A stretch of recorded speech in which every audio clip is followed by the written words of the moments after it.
Nice weekend weather today. It's actually a statutory holiday too. It's supposed to be Reconciliation Day. They actually just made that holiday very recent in relations to, for example, finding those kids in residential buildings, like the bodies and all that. So I thought I'd check it out to see what's going on. With that in mind too, what's going on today? I was reading this at first, where apparently here is talking about how schools are training drone pilots, which is kind of interesting to think about too with some of the comments. This one says, local school starts training for drone pilots.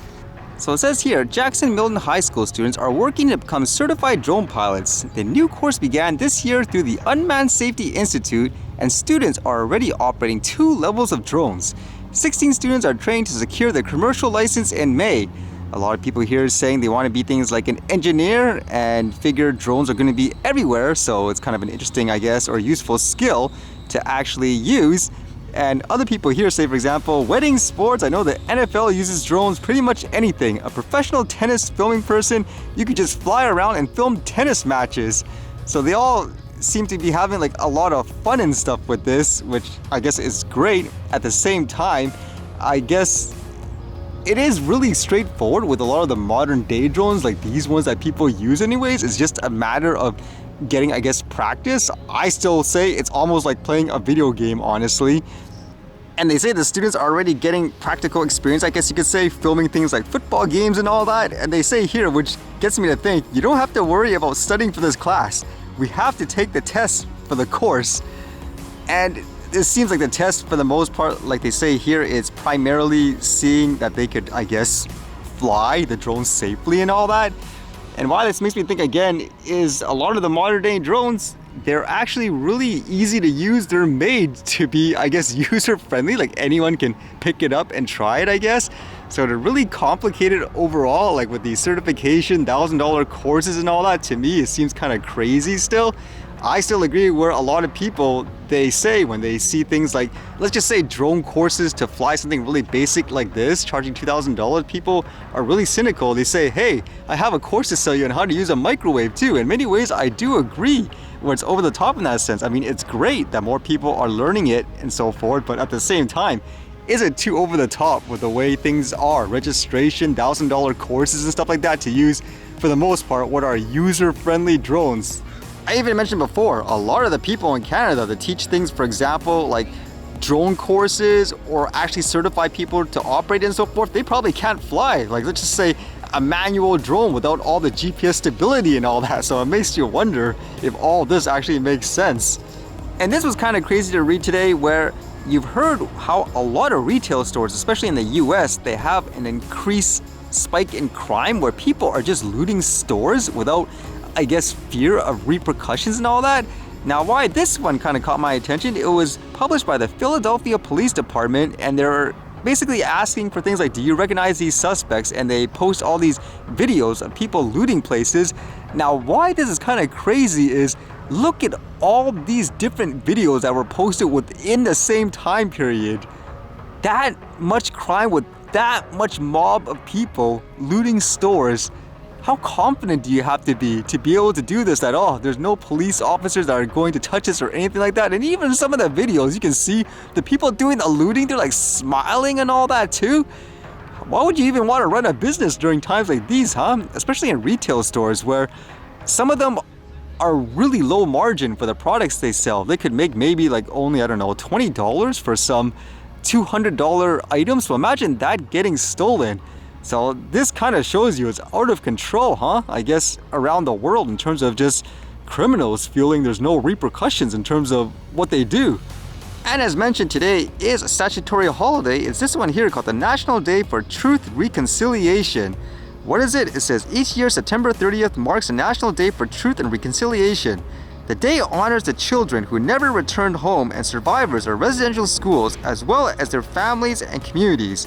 Public commemoration of the tragic and painful history and ongoing impacts of the residential schools is a vital component of our reconciliation process. So I thought I'd check around and see some of the events and so forth on what's going on. Can you smell their smokehouse? The alder, the cottonwood. The song was composed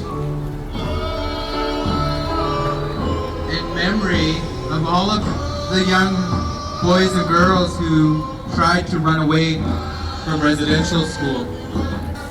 And we were told at that time that they weren't aware that they were on an island, but they still tried to run away from that school. So, whoa, whoa,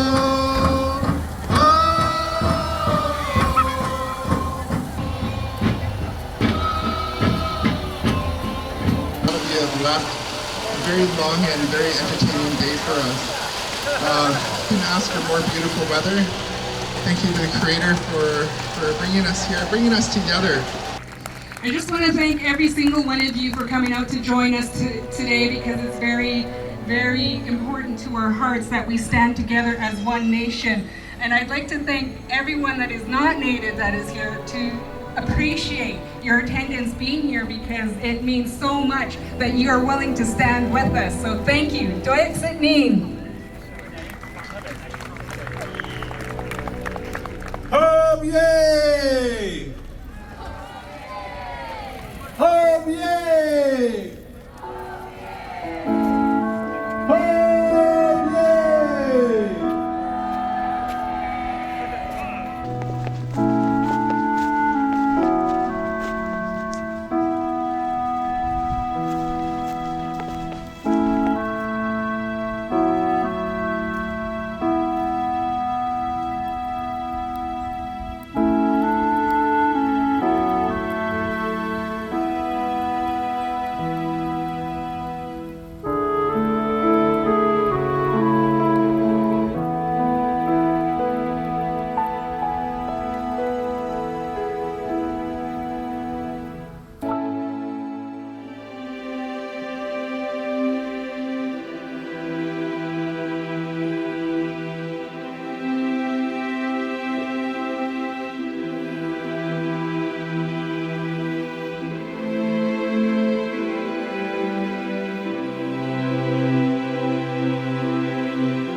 All right, see you guys later.